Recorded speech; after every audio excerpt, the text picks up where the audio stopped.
Bienvenue sur Tiny School. Aujourd'hui, on va essayer de voir le cours concernant bien sûr les 4e années sciences expérimentales, passage entre les dérivés d'acide. Donc vous avez vu les amides avec M. Hrizi. Donc aujourd'hui, on va essayer de voir le passage entre les dérivés d'acide, c'est-à-dire les différents passages. Donc on va commencer par un petit rappel concernant les dérivés d'acide. Vous avez vu ça en 3e année. On va essayer de voir ces dérivés d'acide. Donc les dérivés d'acide, on a le chlorure d'acide, l'anhydride d'acide, l'amide et l'ester. Donc on va passer tout d'abord pour voir la formule de générale de chaque dérivé d'acide. Donc pour le chlorure d'acide, c'est RC=OCl. En rouge, c'est toujours le groupe fonctionnel. Donc pour l'anhydride d'acide, donc RCOOC=O, donc de même OR, c'est la formule générale d'un anhydride d'acide. L'amide, vous avez vu ça donc avec M. Hrizi, voilà sa formule générale. Et l'ester, donc vous connaissez l'ester, c'est le RCOOR'. On va essayer de voir maintenant la formule brute de chaque dérivé. Voilà donc la formule brute, c'est NH2N plus 1 COCl pour le chlorure d'acide, c'est NH2N-2O3 pour l'anhydride d'acide, et c'est NH2N plus 1 ON pour l'amide, et c'est NH2NO2 pour l'ester. Donc on va essayer de même de voir la masse molaire. Donc ici la masse molaire, il suffit d'écrire que le Cn est remplacé par 12N, le H2N plus 1 est remplacé par 2N plus 1, C par 12, O par 16 et Cl dans ce cas par 35,5. On trouve la masse molaire du chlorure d'acide, 14N plus 64,5. De même ici, la masse molaire de l'anhydride d'acide, on trouve 14N plus 46. La masse molaire d'un amide, donc vous avez vu ça, c'est 14N plus 31. Et la masse molaire d'un ester, c'est 14N plus 32. Le fait de connaître la masse molaire, à l'aide de la masse molaire, on peut déterminer bien sûr la formule brute. C'est-à-dire pour avoir la formule brute, il faut connaître N. Il suffit d'avoir la masse molaire, je peux déterminer N et ainsi je peux déterminer la formule brute d'un dérivé d'acide. Donc on va passer à la préparation d'un ester. Donc on sait qu'au cours d'une réaction d'estérification, on peut préparer un ester. La réaction d'estérification, c'est une réaction lente, elle est même très lente, et c'est une réaction limitée, tandis que pour ces réactions qu'on va étudier aujourd'hui concernant le passage entre les dérivés d'acide, sont toutes des réactions donc totales et rapides. Donc ce sont des réactions totales et rapides. On va voir la préparation d'un ester.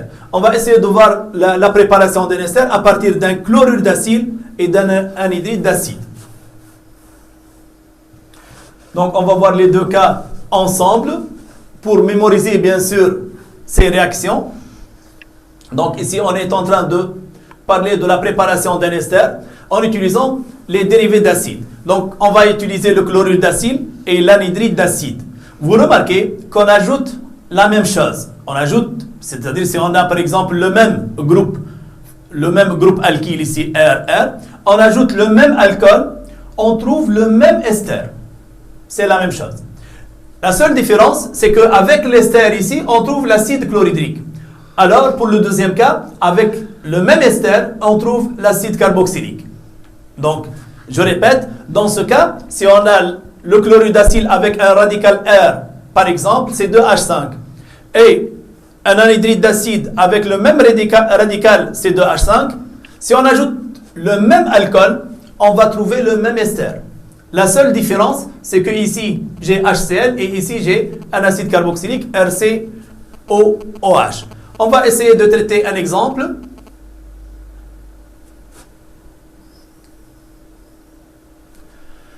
Donc, pour l'exemple,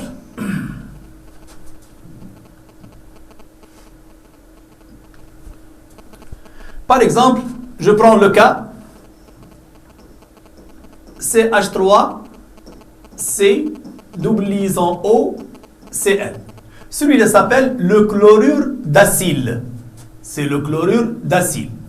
Donc, au chlorure d'acyle, je vais ajouter un alcool, CH3OH. On a dit que cette réaction est totale, donc une simple flèche, elle est rapide et totale. qu'est-ce qu'on va avoir? On va avoir un ester. Comment est constitué l'ester? L'ester, il est constitué par ce groupement, celui-là. Il est constitué par ce groupement et le groupement CH3O. Ce qui s'est passé, c'est quoi? Ce qui s'est passé, c'est qu'il y a eu, bien sûr, rupture de la liaison CCl, rupture de la liaison OH de l'alcool, donc ici la liaison OH est rompue, et le chlore effectue une liaison avec le H pour donner le HCl. Qu'est-ce qui reste ici? Il nous reste le CH3COO et on aura ici un électron célibataire sur le carbone et un électron célibataire sur le O. On aura donc le CH3C double liaison O et on va ajouter ce groupement OCH3.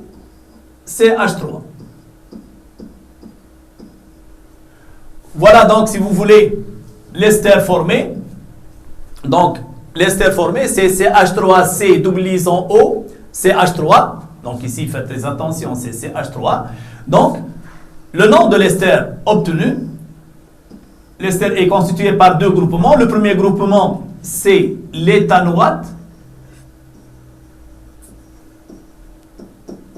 Et le deuxième groupement, méthyle. Donc, c'est l'éthanoate de méthyle.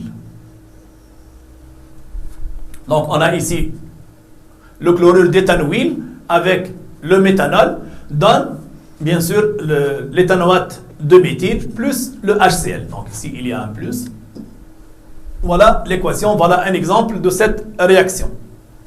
Si on prend, bien sûr, un anhydride d'acide où on a CH3CO, O, CH3, donc, on obtient bien sûr le même ester. On obtient le même ester.